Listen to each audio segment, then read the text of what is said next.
All right, my name is Luis. I'm going to be talking about bridging the gap between static and dynamic reversing. Right here you'll have, this is the URL to my blog and my email address and all that good stuff.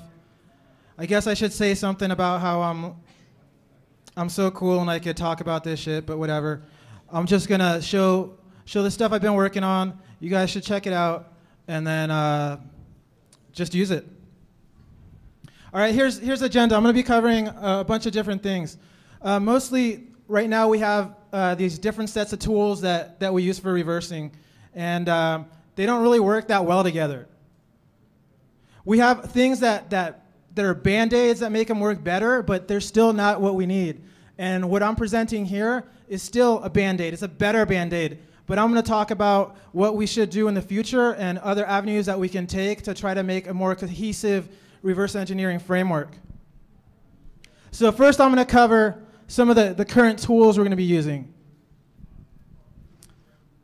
So here's some of the definitions, at least my definitions. Yours might be different, but static reversing is using a disassembler, looking at dead code listing. You can do all kinds of analysis just by looking at the code that you disassemble. Dynamic reversing is when you use a debugger. You open up something in Ollie debug, in WinDebug, you're able to look at memory. That's dynamic. But these two techniques are rarely used together. A lot of times there's this gap between information you have in your disassembler and information you have at runtime, and rarely does it get put together. So there are tool additions, enhancements, plugins, what have you, that will make it, that help the problem, but it's not a complete solution. So here's some of the current tools that everyone's using. IDA Pro is pretty much the disassembler.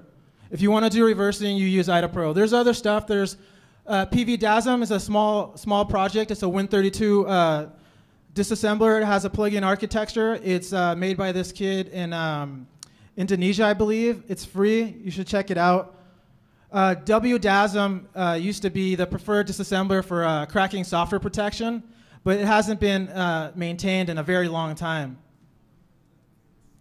For debuggers, our choices are, most of us are doing reversing for Win32 because we have no source, right? So most of this talk is going to be geared towards that. You can reverse things for Unix-type platforms, but generally, because of open source and whatnot, we have the source available. So WinDebug has gotten way better. It used to suck balls, but now it's actually usable. It has great support for, yeah, thank you, Mr. Microsoft man in the front for making it better.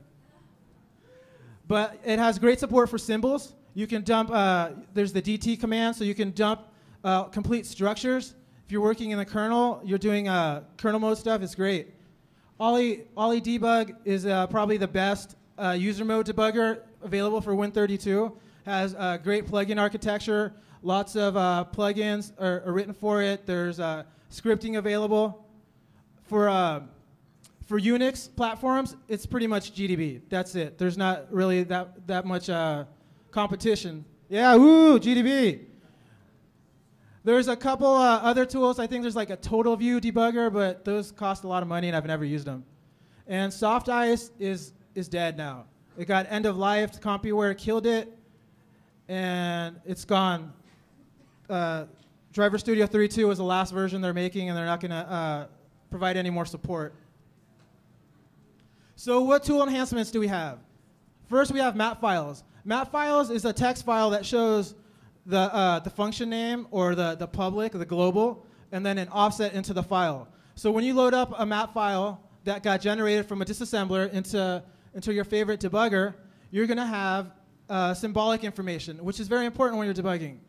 I don't want to be using X4032F3. I want to see read stream. I want to see the name of my functions. I don't want to waste my time trying to write little notes on a piece of paper and trying to remember all these numbers in my head.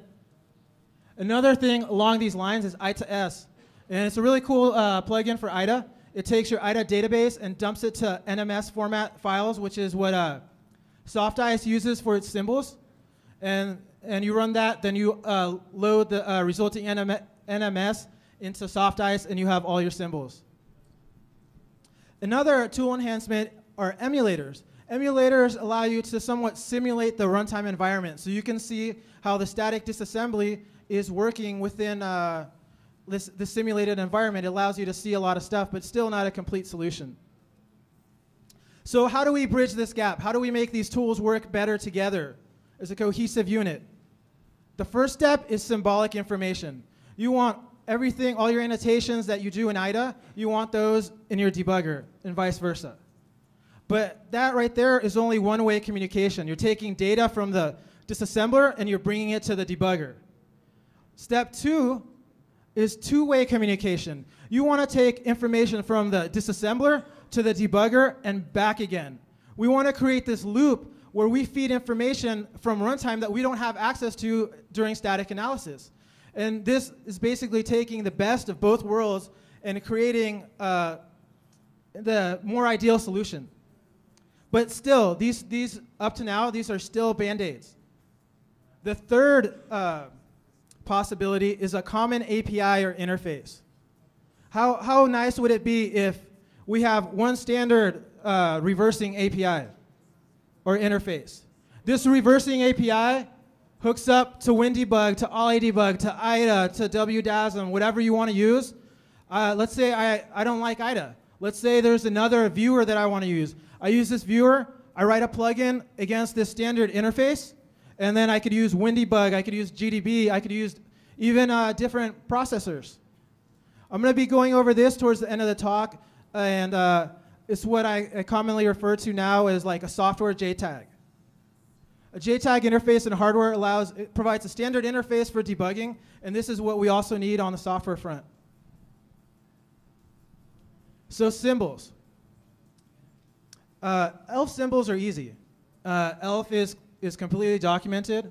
The symbols go into the, let me get a little drink of water. It's dry out here, huh? Yeah, I gotta stay hydrated. Yeah. Someone slip some vodka in here? GHB? This is going to become a really interesting talk, I think. So, okay, ELF is not that exciting because it's all documented. We can just look up the spec. A couple tools have inserted symbols back into ELF. There was Fenris by Michael Zalewski. I'm sorry to him if I mispronounced his last name. He had this tool called dress, which is the opposite of strip. When you strip a binary, you take out all the symbol information. And what he did is he created something similar to Flirt in IDA, which automatically detects library functions, and he would reinsert all library functions for different libcs, glibcs back into ELFs.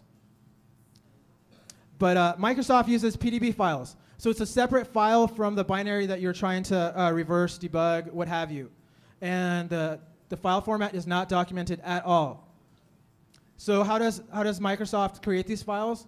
There's a DLL that comes with your Visual Studio, whatever version you have, dating back as far as like I think 5. 5 is when I think PDB started coming into play. So there's this file called MSPDB, and here it says XX to represent the version. It could be 6.0, 7.0, 7.1, 8.0. So this file generates PDBs. That's how the compiler generates them.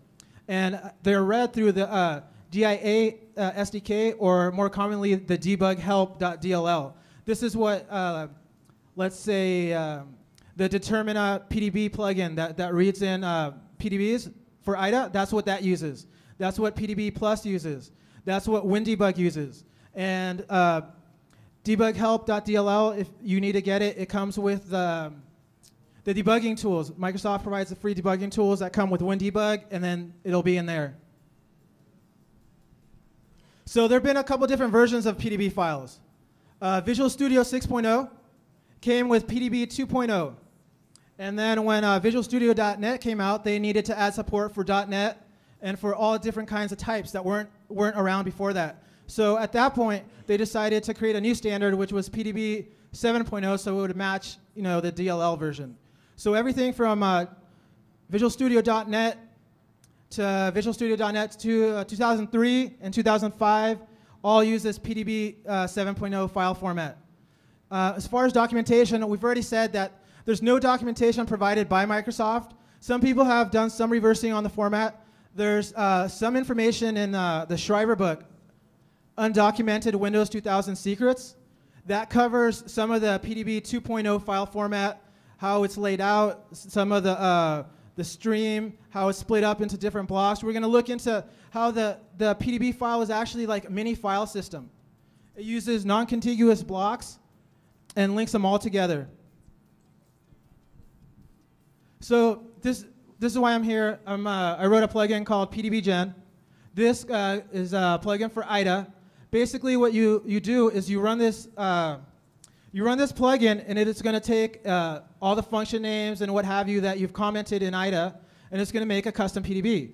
Then you take this PDB and you load it into your debugger, and you have all your symbol information. This like I'm saying, is a first step that we need to move some of the reversing forward.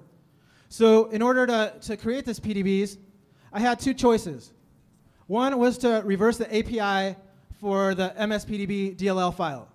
This is the same way the compiler uses it. So all you have to do is maybe hook this DLL, see how the compiler is using it, write small programs, run it through, see what's going on.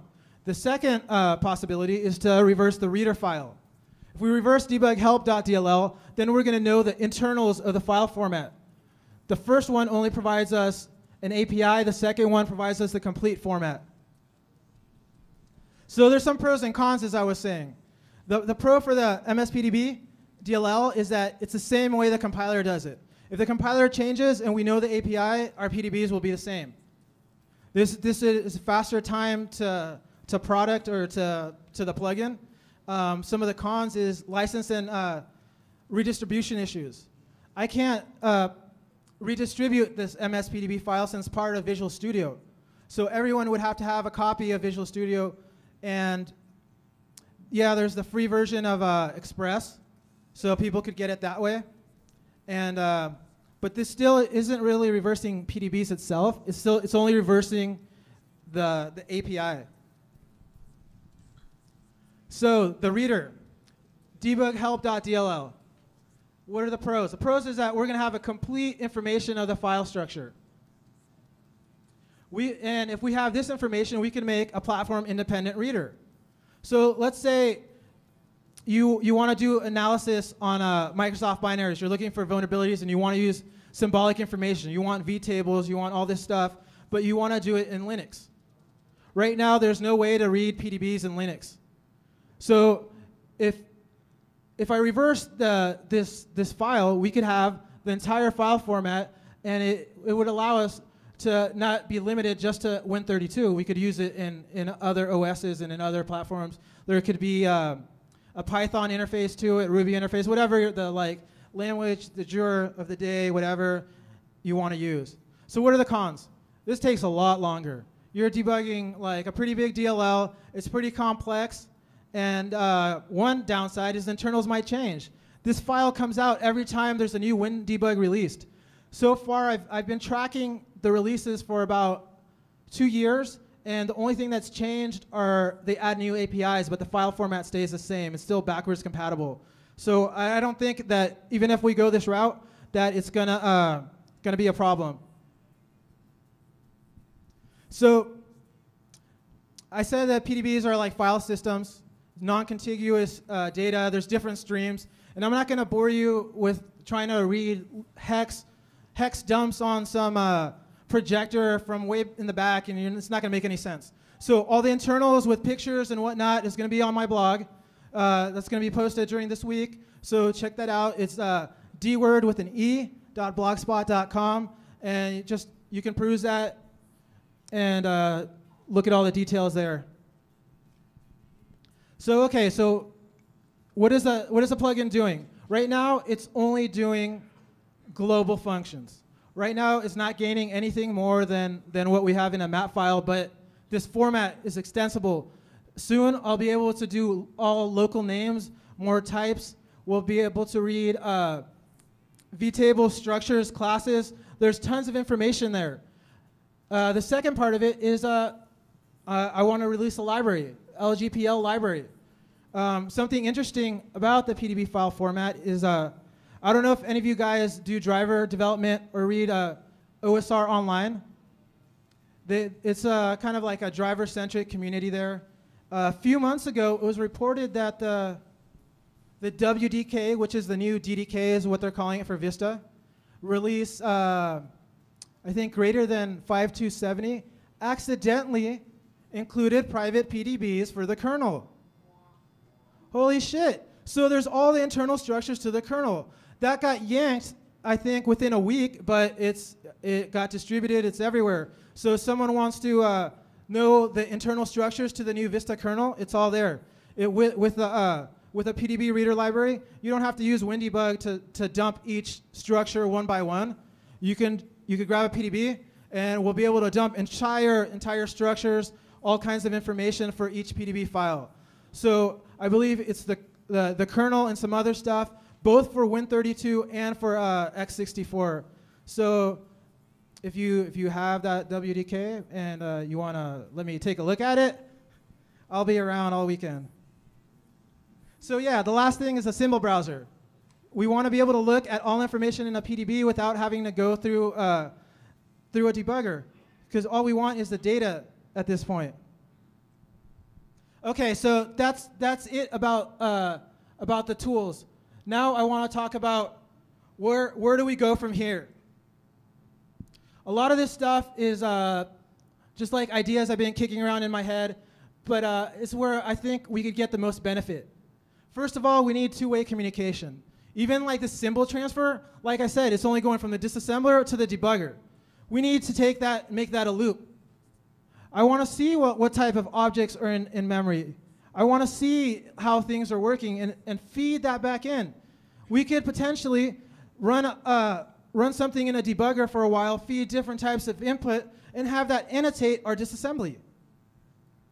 And like I said, the step past that is the standard API and a standard interface.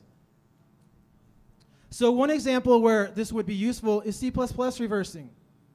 C++ is a fucking pain in the ass. You have vtables, you have indirect calls, you have all this stuff.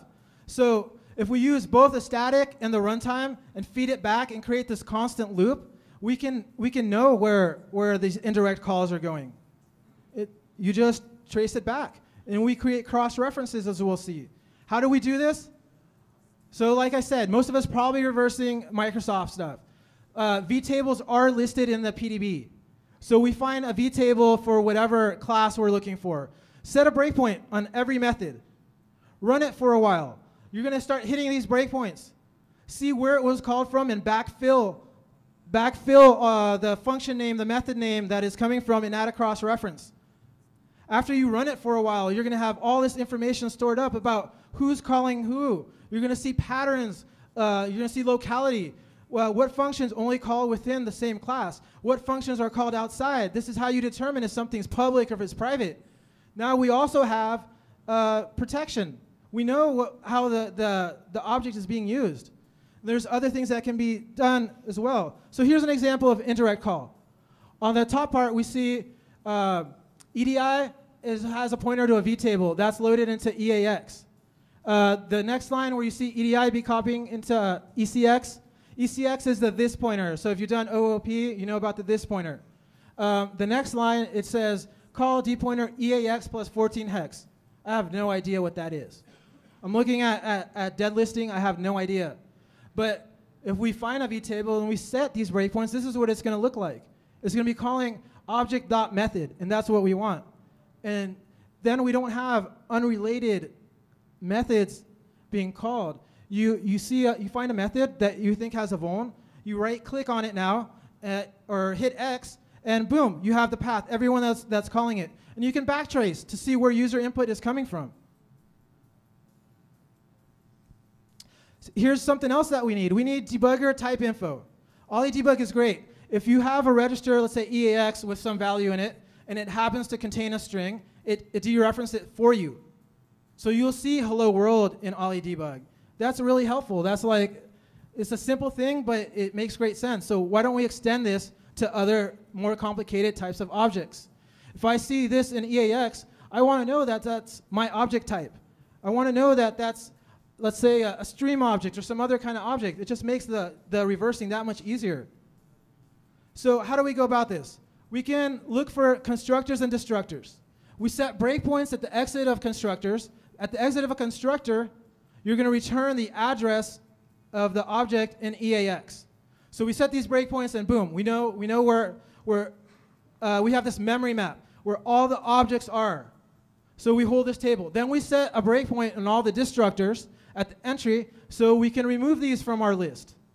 So now we have this big list that tells us what memory locations are what type of objects. Now, this is the first one I thought of. And there's some problems with this because there's constructor chaining. If you have inheritance, right, you have a base class and you have another class inheriting from it, this constructor is going to call another constructor. You also have constructor overloading where you have multiple constructors per object. So this could get a little confusing. So there has to be another way. And there is. It goes back to the vtable. This is what we saw earlier. This is how we got the vtable, right? The first D word of any object points to the vtable. If it's pointing to the vtable, we know what type of object it is. So just like a string, you see the address in the register, and it dereferences it to a string. So now we'll see an address of an object, and we'll also check if it has a vtable. If it does, we pull that symbol information and display it right next to the register. So inheritance. Inheritance is where you have some kind of a base class, and then you have other classes that are children or of that parent object. And what can we do to look at inheritance? We can look at the constructors. We can look at constructor chaining, right? So you have a constructor for a certain type of object, and it's going to call the constructor for a base class. We're going to see these patterns, and we're going to be able to tell that there's some kind of relation. We might not know exactly what's going on, but there's something different about these types of objects. Another thing that we can look at is scope. Certain methods can only be called from certain methods. For example, privates. Privates can only be called from within methods of the same class, whether they be public, protected, private. They could be from a class below it. If your method's protected and you're inheriting from that base class, you can call it from the base, but it can't be called from the outside. So we have all these cross references already. Why don't we just start looking at that, create some kind of graph where we see who's calling what? From there, we'll be able to determine whether something's public or it's private. Not only that, we'll be able to look at some of the other parts, not just methods. How about some of the other things inside of the object? Public, private variables, accessor methods, all this type of stuff. We'll be able to see if something's public and then it's accessing something internally. We'll be able to see more about how the object is working.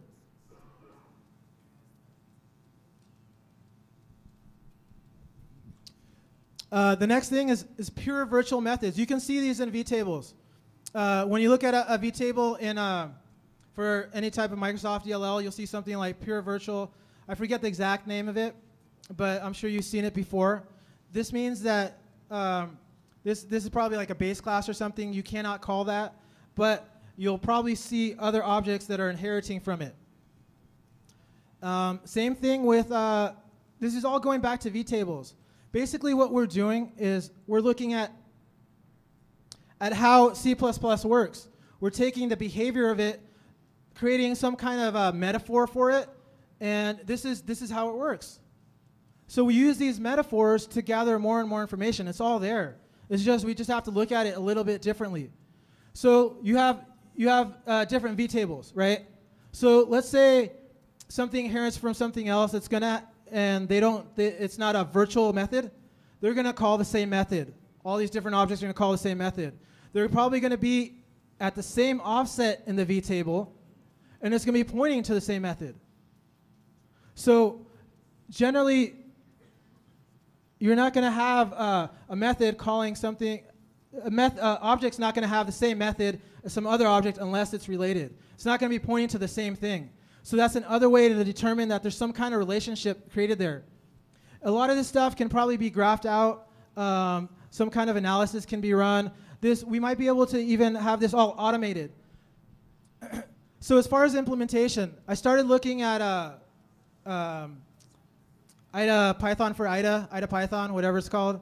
And there's some limitations that don't allow me to do all of this. First of all, there's no debugger callbacks in IDA Python.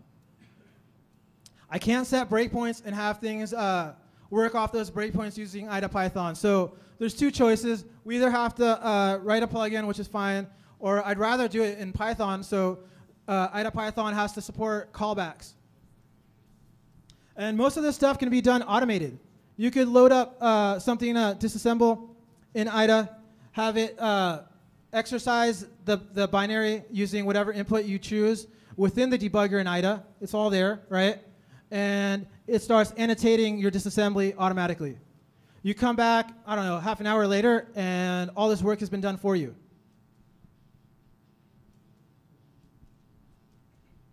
So the standard API interface. I think lots of people have been wanting this. I know I've heard Matt, my friend up here up front, he's going to be doing another talk with me tonight at 8. And he's been wanting this. A lot of people have been wanting this. A standard interface would allow us not to have vendor monopolies. If there's a standard interface, we can use any disassembler with any debugger. We're not locked into a certain tool or a certain vendor. And a lot of things can be abstracted out where we could be using one tool and our debugger could be over the network, some embedded device down somewhere else. All you need is to write the plugin for the debugger.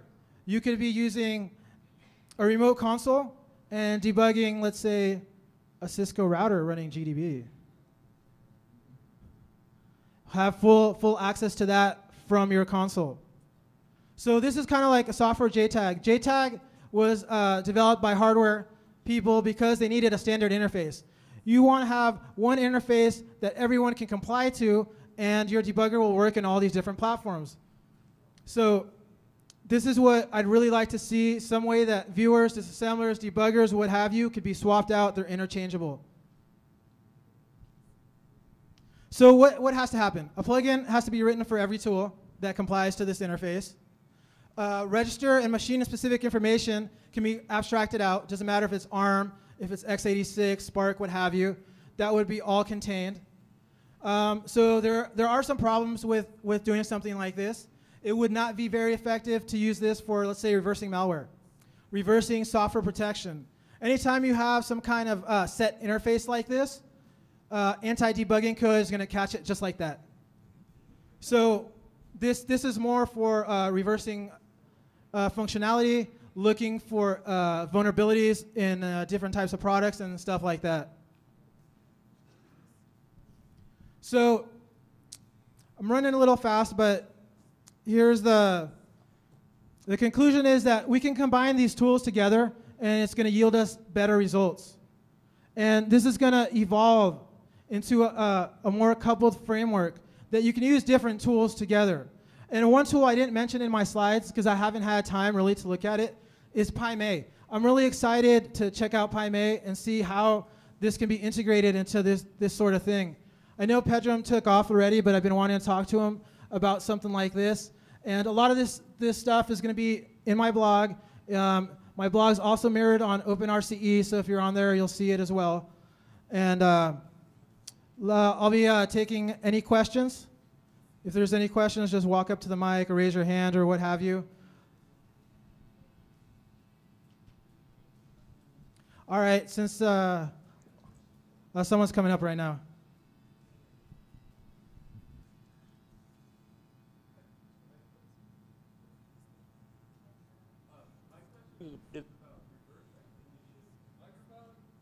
Not on. Oh, thank you. My question is about reverse execution, where you actually can go into a debugger and backstep. Do you have any experience with that or recommendation for tools that can do that?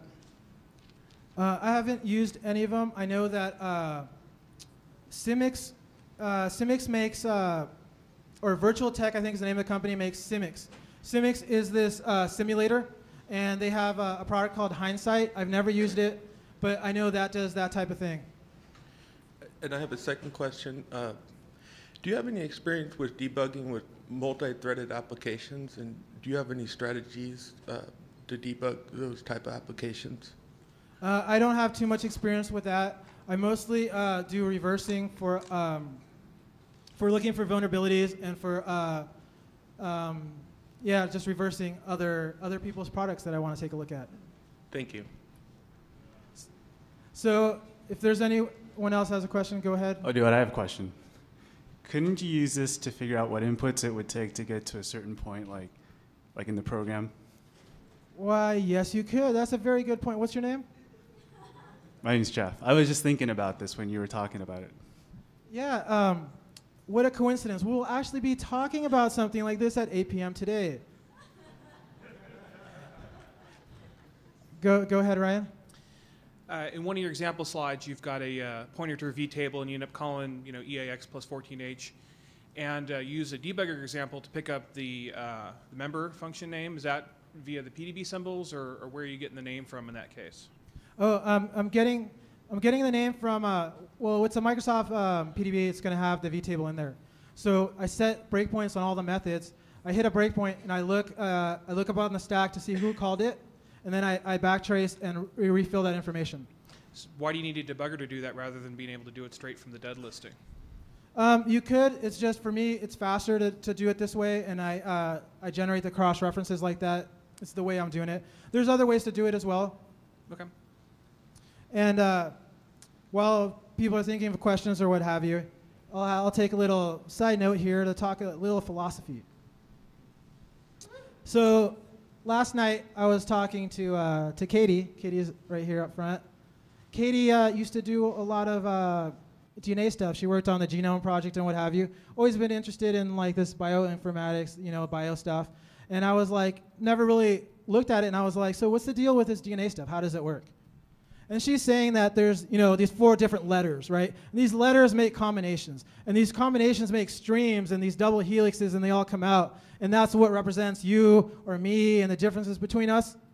And then I thought, and I was like, So this sequence, this DNA sequence, is basically means that me, you, possibly, I'm not saying it is, but possibly, it's a fuzzing iteration. Me, you, and everyone here is just a single iteration in this fucking huge fuzzer of life. So that's it. I'm number 135724, whatever. And that's it. We're just malicious input into the machine of life. Thank you.